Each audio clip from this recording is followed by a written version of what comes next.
ఈరోజు కవిత గారు ధర్నా చౌక్లో ధర్నా చేయడము చాలా విడ్డూరంగా ఉంది. 10 ఏళ్ల పాలనలో ధర్నా చౌక్లో ధర్నాలే చేయకుండా చేసినటువంటి బీఆర్ఎస్ ప్రభుత్వంలో అది కూడా బీసీ నినాదం ఎత్తుకొని ధర్నా చౌక్లో కవిత గారు కూర్చోవడం చూస్తే నవ్వు వస్తుంది. కాంగ్రెస్ పార్టీ చిత్తశుద్దితోటి కులగణన చేసేదే బీసీల కోసము.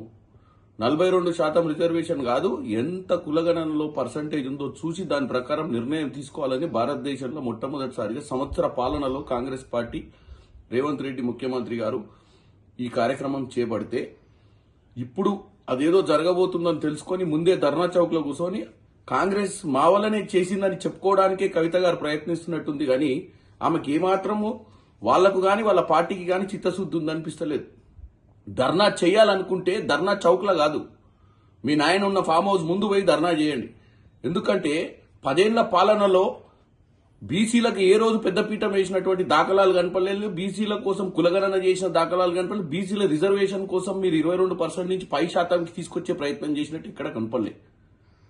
మీరు ఈరోజు ఎంత గొప్పగా అంటే మీరు ప్రజల మధ్యన మేము ప్రజల కోసం పోరాటం చేస్తున్నామని చెప్పుకోవడానికి జైలు నుంచి తిరిగి వచ్చిన కవిత గారు ఈ నినాదాన్ని ఎత్తుకొని దీంట్లో ఏమన్నా కాంగ్రెస్ పార్టీ చేస్తే క్రెడిట్ తీసుకుందామన్న ఆలోచన కనపడుతుంది తప్ప వాళ్ళ నాయన దగ్గరికి పోయి ఈ రోజు కాంగ్రెస్ పార్టీ మహేష్ కుమార్ గౌడ్ ఒక బీసీ సామాజిక వర్గం నుంచి పీసీసీ ప్రెసిడెంట్ చేసింది. గతంలో అదే నిజామాబాద్ జిల్లాకు సంబంధించిన డి శ్రీనివాస్ గారిని చేసింది, కేశవరావు గారిని చేసిర్రు, హనుమంతరావు గారిని చేసిర్రు.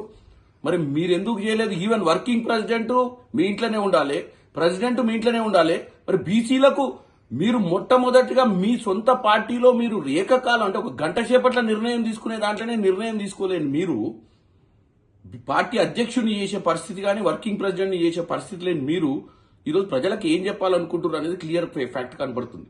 ఇలా రాహుల్ గాంధీ గారైనా ఇటు రేవంత్ రెడ్డి గారైనా కాంగ్రెస్ నిర్ణయం ఒకటే, బీసీల కోసం పాటుపడాలని కులగణన చేయాలని. భారతదేశ వ్యాప్తంగా రాహుల్ గాంధీ గారు అందరూ కూడా ఈరోజు తెలంగాణ గవర్నమెంట్ ని ఇక్కడికి రాహుల్ గాంధీ గారు ప్రత్యేకంగా వచ్చి ఇక్కడ మీటింగ్ పెట్టి చెప్పడం జరిగింది. మొట్టమొదటిసారిగా భారతదేశంలో మనం ఒక మంచి కార్యక్రమం తీసుకుంటున్నాం. మీకు వీలైతే ఈ కార్యక్రమంలో భాగస్వాములై ఈ కార్యక్రమాన్ని జయప్రదం చేసే విధంగా మీరు కూడా కులగణనలో భాగస్వాములై తొందరగా ఆల్రెడీ కులగణన అయిపోయింది.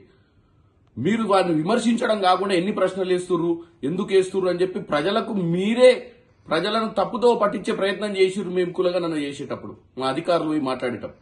కాబట్టి మీకు ఈ ధర్నాలు చేసే అధికారమే లేదని తెలియజేస్తున్నాం.